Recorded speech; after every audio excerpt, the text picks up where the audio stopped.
চলো শুরু করছি আজকে কয়েকটা অঙ্ক দিয়ে এই ভিডিওটা। অঙ্কগুলো তোমরা দেখেছো যে বিভিন্ন পরীক্ষাতে এগুলো কিন্তু এসেছে এবং তোমরা হয়তো কোথাও গিয়ে এটাকে করেছো, অ্যান্সার যেভাবে হোক করেছো। যারা নতুন আছো তাদেরকে আমি বলি, বা যারা পুরাতন আছো, যা বিভিন্ন স্টাইলে অঙ্ক করো, আমি এই অঙ্কগুলো কিভাবে কত তাড়াতাড়ি করা যায় সেটা তো দেখাবোই, তার পাশাপাশি ব্রড মেথডেও দেখাবো। আর এই কোশ্চেনগুলো কোনো না কোনো পরীক্ষাতে দেখবা আবার দিয়ে দিয়েছে। তো সামনে ফুডের পরীক্ষা রয়েছে, তো টার্গেট আমার obviously food, West Bengal police. তো যেন এই প্রশ্নগুলো তোমরা করে আসতে পারো তার জন্য, এবং কত তাড়াতাড়ি তোমরা করতে পারবে এইটা আমি আজকে ভিডিওতে দেখাবো। তো সঙ্গে থেকো, অবশ্যই খুব গুরুত্বপূর্ণ এগুলো কিন্তু ভিডিও, আর অঙ্কগুলোও কিন্তু খুব গুরুত্বপূর্ণ, কারণ এখানে যত পারবো আমি শর্টে অঙ্ক শেখাবার চেষ্টা করব। যদিও আমি শর্টকাট পছন্দ করি না, তবুও কনসেপ্ট ওয়াইজ শেখাবার চেষ্টা করব। দেখো বলছে, জলকে বরফে পরিণত করলে 10% আয়তনে বাড়ে। জল বরফে পরিণত হলে আয়তনে অবভিয়াসলি বাড়বে, কিন্তু কত বাড়ে বলে দিয়েছে 10%। বরফ গলে জলে পরিণত হলে কত পার্সেন্ট আয়তনে কমে? তাহলে বরফ যদি গলে জলে পরিণত হয় তাহলে কমে, ঠিক আছে। এটাকে আমরা দুভাবে তোমাদেরকে দেখাবো। প্রথম একদম শর্টকাট মেথড, 1 নম্বর প্রসেস বলছে 10%। 10% মানে কি? 10% মানে হচ্ছে 10-এর 100। 100-র মধ্যে 10 ভাগ 10%। আচ্ছা, এটাকে কেটে দাও, তাহলে কত পেলাম? 1/10। 10-এর মধ্যে 10%। তাহলে 10টা হচ্ছে মেন ভ্যালু, সেই মেন ভ্যালুটা মানে কি? জল। এটা হচ্ছে ওয়াটার, মেন ভ্যালু মানে ওয়াটার। এইটা কিসে পরিণত হচ্ছে? আইসে। তাহলে 10-এর 10% বাড়ছে মানে কত হচ্ছে? 10টা 11 হচ্ছে, ঠিক আছে। তাহলে আয়তনে বেড়ে গেল। বরফ গলে জলে পরিণত হচ্ছে, আবার এই আইসটা কিন্তু জলে পরিণত হচ্ছে, ঠিক আছে। এটা আইস। কত পার্সেন্ট আয়তনে কমবে? কত কমছে? 11টা 10-এ যাচ্ছে মানে কত কমছে? 1 কমছে, ঠিক আছে। তাহলে 1 যদি কমে তাহলে কিসে কমছে? 1 কমছে কিসে? আইসে, বরফ থেকে কমছে। এইখানেই হচ্ছে বোঝার জায়গা। 10 থেকে 1 কমছে না, 11 থেকে 1 কমছে। তাহলে 1/11 ইন্টু, আমাকে বলেছে কত শতাংশ বলেছে, তাহলে শতাংশ হলে এখানে 100 দিয়ে তুমি গুণ করে দাও। তাহলে কত হচ্ছে? 100/11। 100/11 মানে 9×1=11%। এটা হচ্ছে অপশন এ অ্যান্সার। এইটা হলো একটা প্রসেস। আর একটা প্রসেস দেখাচ্ছি, 2 নম্বর প্রসেস। এটা হচ্ছে বরফ, সরি এটা বরফ নয়, এটা জল নাও প্রথমে। আমি আস্তে আস্তে অঙ্কগুলো করছি, ঠিক আছে, যেন বুঝতে পারো, তাড়াহুড়ো করছি না। এটা জল আর এটা নিলাম বরফ। তাহলে জল বরফে পরিণত করলে 10% আয়তনে বাড়ে। তাহলে ধরি জল কত ছিল? 100। ধরা মানে 100। 100টা 10% বেড়েছে, প্লাস, এটা প্লাস 10% বাড়া মানে কত? 110 হয়েছে। বরফ গলে জলে পরিণত হচ্ছে, তাহলে আবার দেখো বরফ গলছে কিসে পরিণত হচ্ছে? জলে। তাহলে কত কমছে? 110 থেকে 10 কমছে। বলছে কত আয়তনে কমে? আয়তনে কমে বলেছে, ঠিক আছে। তাহলে আয়তনে কমে যদি বলে তাহলে 10 কমছে। তাহলে কিসে কমছে? 110 থেকে 10 কমছে না 100 থেকে 10 কমছে? এটা আগে বোঝার চেষ্টা করো। 110 থেকে 10 কমছে, তাহলে 10 উপরে নিচে 110। 110 থেকে 10 কমছে, ঠিক আছে। শতাংশ করতে গেলে 100 দিয়ে গুণ করতে হবে। দেখো একই ব্যাপার ঘুরে, 10 100/11। দেখো এখানেও ছিল 100/11, এখানেও 100/11। তাহলে এটার অ্যান্সার হচ্ছে 9×1=11% কী হবে? আয়তনে কমবে। আমার বোঝানোর উদ্দেশ্য এটাই হচ্ছে, এটা যে আমি কত ইজি ওয়েতে জিনিসগুলোকে জটিল না করে কত সহজ পদ্ধতিতে আমি বোঝাতে পারি যেন তোমরা বুঝতে পারো, এটাই আমার উদ্দেশ্য। এবং কত তাড়াতাড়ি তোমরা কম্পিটিটিভ এক্সাম এই অঙ্কগুলোকে ফেস্ট করে তাড়াতাড়ি অ্যান্সার করতে পারো। পরবর্তী প্রশ্ন, আমার উদ্দেশ্য এটাই থাকে সবসময় যে কত তাড়াতাড়ি কীভাবে অঙ্কগুলো হবে। 2 নম্বর প্রশ্ন, এটা বলছে 12 লিটার মিশ্রণে জল ও অ্যাসিডের অনুপাত 1:5, ওই মিশ্রণে আরও কত লিটার অ্যাসিড বলেছে না, অ্যাসিড ঢাললে নতুন মিশ্রণে জল ও অ্যাসিডের অনুপাত হবে 1:8। আচ্ছা, দুটো রেশিও পেয়েছি, 1:5, 1:8। আগে ফার্স্ট রেশিও নিয়ে কাজ করি। তাহলে এটা কি 12 লিটার, এটা কি 12 লিটার, এটা হচ্ছে মিশ্রণ, আমার উদ্দেশ্য শেখানো, ঠিক আছে। তাহলে 12 লিটার যদি মিশ্রণ হয় তাহলে এর মধ্যে জল আছে আর অ্যাসিড আছে, তাই তো। এখানে লিখলাম জল, এখানে লিখলাম অ্যাসিড। তাহলে জল অ্যাসিড মিলিয়েই তো মিশ্রণটা হচ্ছে না। তাহলে 12 লিটারের মধ্যে জল ও অ্যাসিডের অনুপাত বলছে 1:5। বাহ, ভেরি গুড। আচ্ছা, এটা হচ্ছে অনুপাত,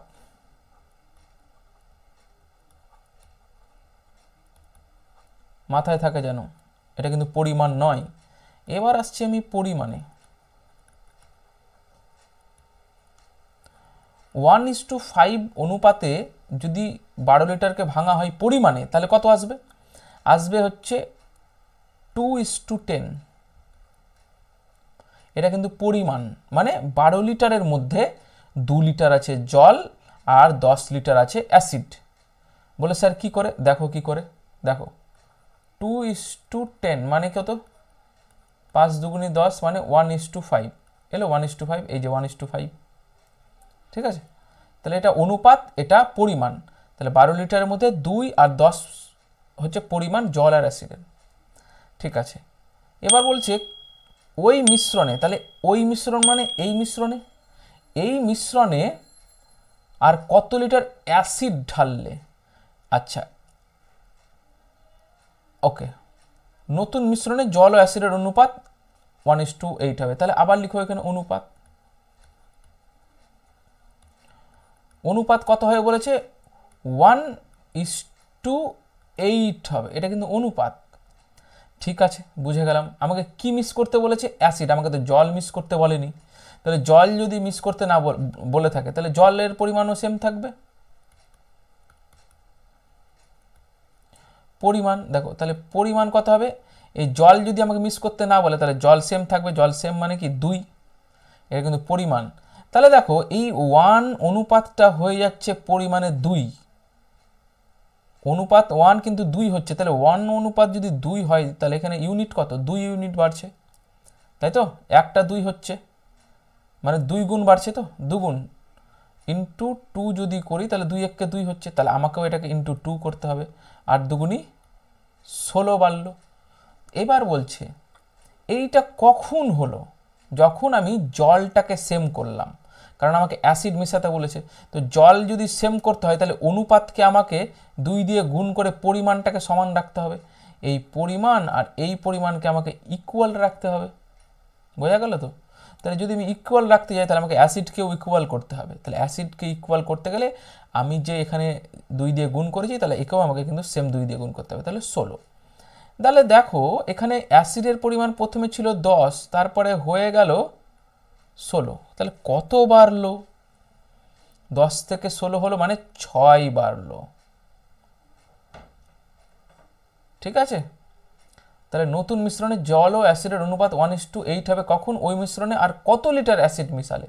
তাহলে দেখো কত লিটার জল মিশাতে হবে আমাকে? 6 লিটার। 6 লিটার যদি আমি অ্যাসিড মিশাই তবেই 1:8 পাবো। কি করে স্যার দেখিয়ে দেন? আচ্ছা দেখে নাও, দেখো 2:16, তাহলে 8 দুগুণই 16। তাহলে দেখো 1:8 রেশিও পেলাম। এই যে 1:8 আমি রেশিও পেলাম, তাহলে দেখো এখানে 1:8 রেশিও রয়েছে। তাহলে 16, 10টা 16 হলো মানে 6 বাড়লো। তাহলে এখানে সঠিক অ্যান্সার অপশন ডি, পরিষ্কার হিসাব। এইভাবে অঙ্কগুলো ব্যালেন্স করে নেবে, অত জটিলে ঢুকে এক্স ওয়াই ধরে করে লাভ নেই। দেখো দেখো আর একটা আমি পদ্ধতি দেখাচ্ছি,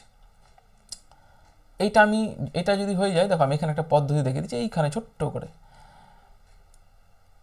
12 লিটারে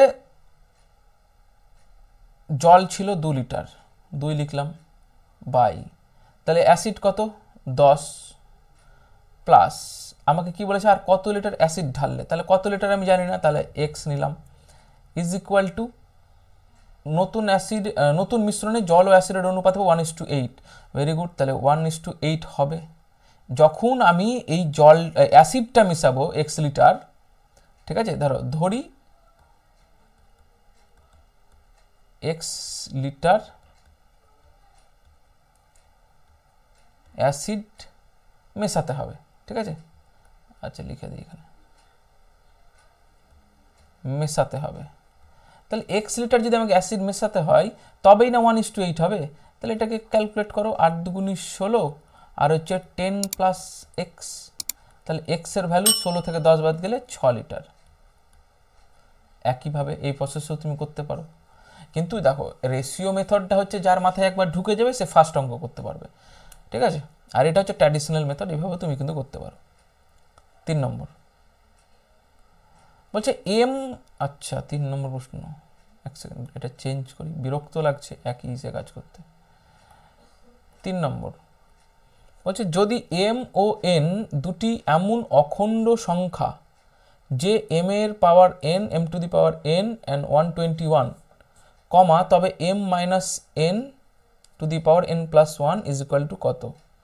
এম ও এন দুটি এমন অখণ্ড সংখ্যা। আচ্ছা, তাহলে আমাকে এইটা বের করতে বলেছে, তাহলে এইটা বের করতে গেলে আমাকে এন আর এম এর পাওয়ার বের করতে হবে। খুব সোজা, দেখো এম এন 121 দেওয়া আছে, তাহলে এম এর power N is equal two যদি 121 দেওয়া থাকে, তাহলে এটাকে কি আমি এইভাবে লিখতে পারি, M N is equal to 11 square. তাহলে এক্ষেত্রে আমি কি বলতে পারি যে এম এর পাওয়ার হচ্ছে 11 আর এন এর পাওয়ার হচ্ছে স্কোয়ার 2, 2 নয় এটা স্কোয়ার, মানে অ্যাকচুয়ালি এম এর পাওয়ার 11 আর এন এর পাওয়ার 2, এটা কি বলতে পারি? তো হিসাবে তো তাই বোঝা যাচ্ছে। তাহলে এইভাবে যদি হয় তাহলে আমাকে এটা বের করতে কি কোনো অসুবিধা হবে? M minus N to the power N plus 1 is equal to কত? খুবই সোজা, পাওয়ারের জায়গায় শুধু মান পুট করে দাও, এম এর জায়গায় হচ্ছে 11 মাইনাস 1, এন এর জায়গায় 2 প্লাস 1, তাহলে কত হচ্ছে 11 থেকে 1 বাদ গেলে 10, 10 এর কিউব 2 আর 1 3 কিউব, তাহলে হচ্ছে 1000। অ্যান্সার অপশন ডি, সব থেকে সোজা। 4 নম্বর অঙ্ক দেখব। 4 নম্বর 12.5% সুদের হারে 15,000 টাকার 2 বছরের সরল সুদ ও চক্রবৃদ্ধি সুদের পার্থক্য কত? সরল সুদ, আচ্ছা বইয়ে দেখবে বিভিন্ন ধরনের ফর্মুলা দেওয়া রয়েছে, কেউ যদি মনে করো যে আমি বইয়ের ফর্মুলা মুখস্থ করে করতে পারো, ঠিক আছে, কোনো অসুবিধা নেই। আর আমি দেখো এটাকে দুভাবে দেখাচ্ছি। প্রথম কথা, একটা হচ্ছে রেশিও মেথড আছে,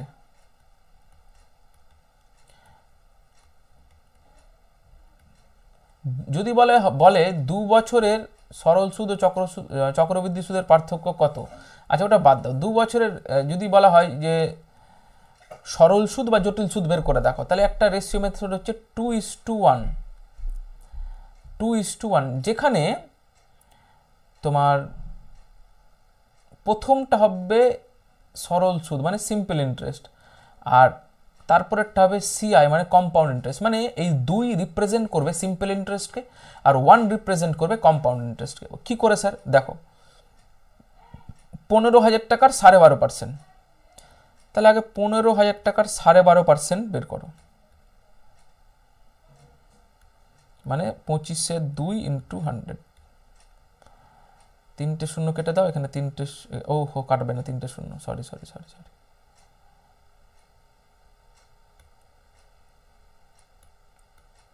3টে শূন্য কাটবে না, এখানে হচ্ছে 15,000, তো এখানে 2টো শূন্য আছে, 2টো শূন্য কাটবে।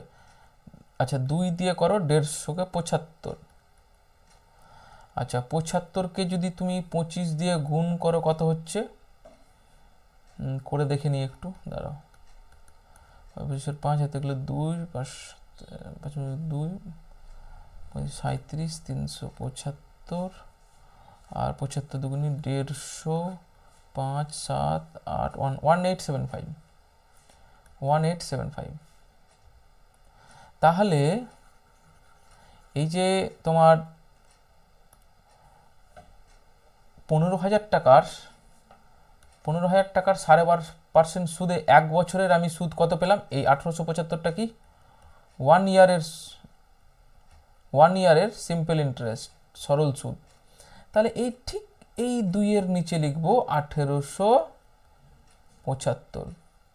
ঠিক আছে, কার 1875? এই 15,000। এটা কিন্তু ভুলো না, কিন্তু 12.5% হারে। কত পার্সেন্ট? 12.5% হারে 1875। তারপরে এই যে এইটা লিখবো না 1টা, এইটাকে একটু নিচে লিখবো। কি করে লিখবো? এটা কিন্তু কম্পাউন্ড ইন্টারেস্ট। এইটা যেটা লিখবো এটা 1875-এর 12.5% লিখবো।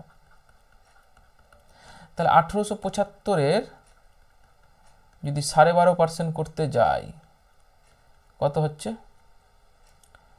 4 25 100, 4 দুগুণি 8। আচ্ছা 1875 এখানে করি। 1875কে 8 দিয়ে যদি করি, 8 দুগুণি 16, 8 থেকে 6 বাদ গেলে 2, 7, 3 8 24, 7 থেকে 4 বাদ গেলে 3, 5 4 8 32, 5 থেকে 2 বাদ গেলে 3, দশমিকে চলে আসছে তো। 8 দুগুণ মিলবে কি? 8 দুগুণি 16, 3 8 24, 4 8 32, 3 8 24, 10 থেকে 4 বাদ গেলে 6, হাতে গেলে 1 দশমিক দিয়ে 0। কি বাবা মিলবে? 7 8 56, 4 ও মিলে যাচ্ছে। 10 থেকে 6 বাদ গেলে 4, 5 8 40। চলো মিলে গেল 234.735।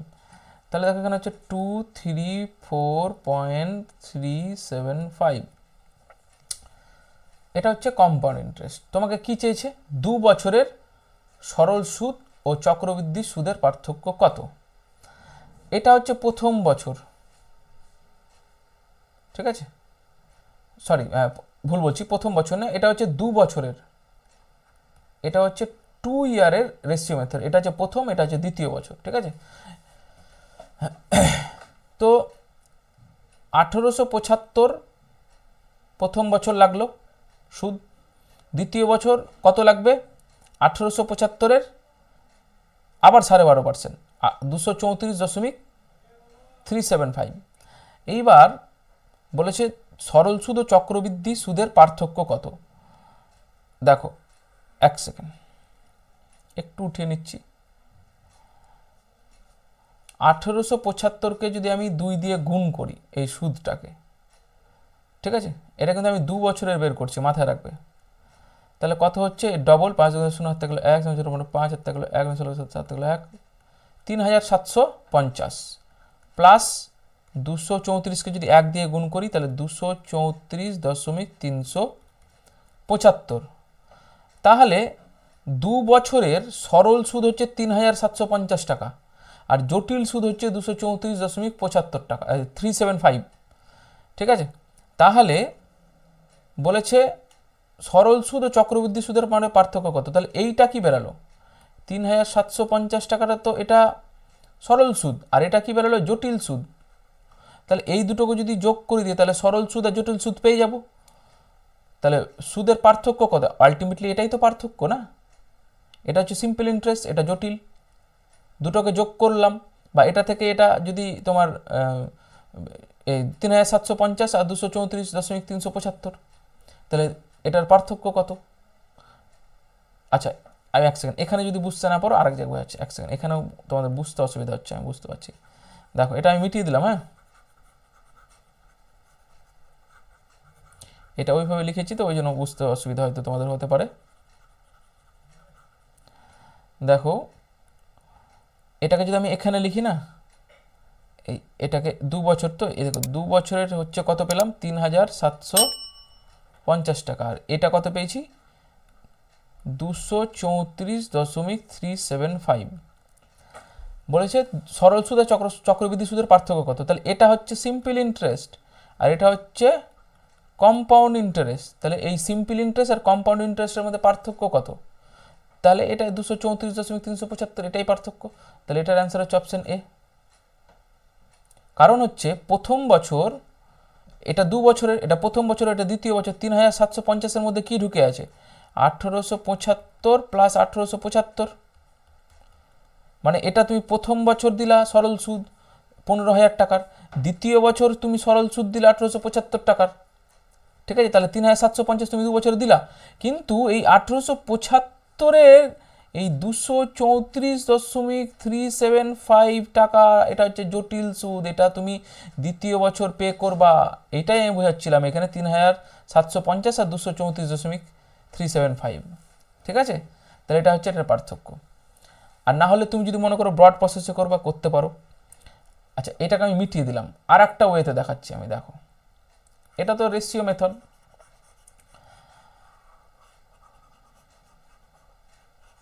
মনে রাখবে 234.375, ঠিক আছে? তাহলে ইজি হয়ে যাবে। দেখো, আর একটা ওয়েতেও খুব ভালো হবে। দেখো, এখানে আমি লিখলাম 15,000 টাকা। 15,000 টাকার 2 বছর বলেছে, তাহলে 2 বছরকে আমি ভেঙে নিলাম। এটা হচ্ছে প্রথম বছর আর এটা হচ্ছে দ্বিতীয় বছর। প্রথম বছরে 15,000 টাকার 12.5% হারে সুদ, কত? 12.5% হারে। এটাও দিতে হবে, তাহলে আমাকে এটাও দিতে হবে 12.5% 2 বছরে। তাহলে প্রথম বছরে আমি সুদ কত দিলাম? 1875 টাকা, তারপরে দিলাম 1875 টাকা। এটা কি? এটা হচ্ছে সিম্পল ইন্টারেস্ট। কত দিলাম? 3750 টাকা। এইবার বলছে জটিল সুদ বা চক্রবৃদ্ধি সুদ, তাহলে 1875 টাকার তোমাকে 12.5% সুদ দিতে হবে। কখন? এই দ্বিতীয় বছরে। এই দ্বিতীয় বছরের সুদ হচ্ছে 234.375, কার? এই 1875-এর 12.5%, ঠিক আছে? তাহলে এটা কি পেলালো? তোমার কম্পাউন্ড ইন্টারেস্ট, জটিল সুদ। তাহলে সুদের পার্থক্য কত? 3750 আর 234.375, তাহলে এটাই হচ্ছে পার্থক্য, 234.375 টাকা, কারণ এটাই হচ্ছে জটিল সুদ, ঠিক আছে? আচ্ছা, 5 নম্বর প্রশ্নে যাব। এভাবেও করতে পারো। 5 নম্বর প্রশ্নে বলেছে রবি একটি কাজ 18 দিনে শেষ করার জন্য 12 জন লোক নিযুক্ত করলো। আচ্ছা, এখানে পেলাম কাজ, দিন, লোক সংখ্যা পেয়ে গেছি। আচ্ছা, কিন্তু কাজ শুরু করার 12 দিন পর দেখা গেল মাত্র অর্ধেক কাজ শেষ হয়েছে। অবশিষ্ট কাজ যথাসময়ে শেষ করতে আর কতজন অতিরিক্ত লোক নিয়োগ করতে হবে? কিছু না, খুব সোজা অঙ্ক, একটু দেখলেই ধরা পড়ে যাবে এইসব অঙ্ক। দেখো, আমি বলি অনেক প্রসেস আছে, মধ্যে প্রসেস দেখো, কাজ, দিন, ঠিক আছে, লোক। তাহলে কোনো কাজ মানে একটা সম্পূর্ণ কাজ মানে এক, কতদিন লাগছে? 18 দিনে 12 জন লোক নিয়োগ করেছে। এবার কিন্তু কাজ শুরু করার 12 দিন পর, মানে 18টা 12 হয়ে গেল, 12 দিন পর সে কি দেখলো? অর্ধেক কাজ শেষ হয়েছে। অর্ধেক কাজ মানে হাফ কাজ শেষ হয়েছে। কতজন মিলে করেছে? তাহলে 12 জন লোক মিলে করেছে, কারণ 12 জন লোককে লাগিয়েছিল। অবশিষ্ট কাজ, অবশিষ্ট কাজ বলতে আবার হাফ আর হাফে না এক হয় না? তাহলে অবশিষ্ট কাজ তাহলে হাফ, যথাসময়ে শেষ করতে আর কতজন অতিরিক্ত লোক নিয়োগ করতে হবে? আচ্ছা দেখো, 18 দিনের কাজ ওকে শেষ করতেই হবে, কিন্তু 12 দিন হয়ে গেছে, কিন্তু হাফ কাজ হয়েছে, তাহলে পড়ে থাকলো হাফ কাজ। আর তাহলে এখানে দিন কত পড়ে থাকলো? দিন পড়ে থাকলো 6। আর এখানে তো তোমার 12 জন লোক তো অবশ্যই আছে, কারণ কি? হাফ কাজ 12 দিনে করেছে, তাহলে 12 জন লাগবে। তাহলে দেখো 12 দিনটা 6 হচ্ছে, মানে হাফ হচ্ছে, ঠিক আছে? তাহলে এখানে হাফ কাজ করতে কতজন সময় লেগেছে? হাফ কাজ করতে কতজন লোক লেগেছে? 12 জন লোক লেগেছে। আর এই 12 তো ওর কাছে আছেই, কিন্তু দেখো 6 দিনে শেষ করতে হবে। 6 দিনে যদি আমি শেষ করি এই হাফ কাজ, তাহলে হাফ কাজ করতে তুমি বলো এগুলো সবই যদি বাদ দাও, তাহলে আরও 12 জন লোক লাগবে। তাহলে +12 করো, তাহলে টোটাল লোক লাগছে কত? 24 জন লোক লাগবে সম্পূর্ণ কাজ করতে। কারণ হিসাবে হাফ দিন যদি হতো তাহলে 9 দিনে হাফ কাজ হয়ে যাওয়া উচিত ছিল, কিন্তু হয়নি। 18 দিনের জায়গায় সে 12 দিন কাজ করে ফেলেছে, কিন্তু হাফ কাজ করেছে। তাহলে হাফ কাজ আরও বাকি আছে, মানে আর 6 দিনে তোমাকে ওই হাফ কাজ করতে হবে। তাহলে 6 দিনে যদি হাফ কাজ করতে হয়, তোমার কাছে তো 12 জন শ্রমিক আছেই, ঠিক আছে? তাহলে আরও তোমাকে কজন লাগাতে হবে? তাহলে 12 দিনে যদি হাফ হয়, তাহলে আরও তোমাকে শ্রমিক বাড়িয়ে দিতে হবে। তাহলে 12 + 12 করতে হবে 24। বলছে কতজন অতিরিক্ত লোক নিয়োগ করতে হবে? তাহলে দেখো 24 জন লোক লাগবে, তাহলে কতজন তুমি লোক লাগালা? 12। তাহলে অ্যান্সার হচ্ছে অপশন বি, ঠিক আছে? Thank you. এইভাবে আমি কিন্তু কনসেপচুয়ালি এবং ট্রিকি ওয়েতে মেথড অনুযায়ী বিভিন্ন ধরনের ভাবে যেভাবে পারি, যত তাড়াতাড়ি হোক, যত কুইক প্রসেসে অঙ্ক করা যায়, এভাবে আমি কিন্তু দিতে থাকবো, যাতে তোমাদের খুব সাহায্য হয়। যারা নতুন আছো অবশ্যই সাবস্ক্রাইব করে নেবে, বা কোনো অঙ্ক যদি বুঝতে অসুবিধা হয় কমেন্ট সেকশনে ছেড়ে দেবে, আমি ঠিক সময়ে আপলোড করে দেবো বা রিপ্লাই দিয়ে দেবো। থ্যাংক ইউ, জয় হিন্দ, বন্দে মাতরম।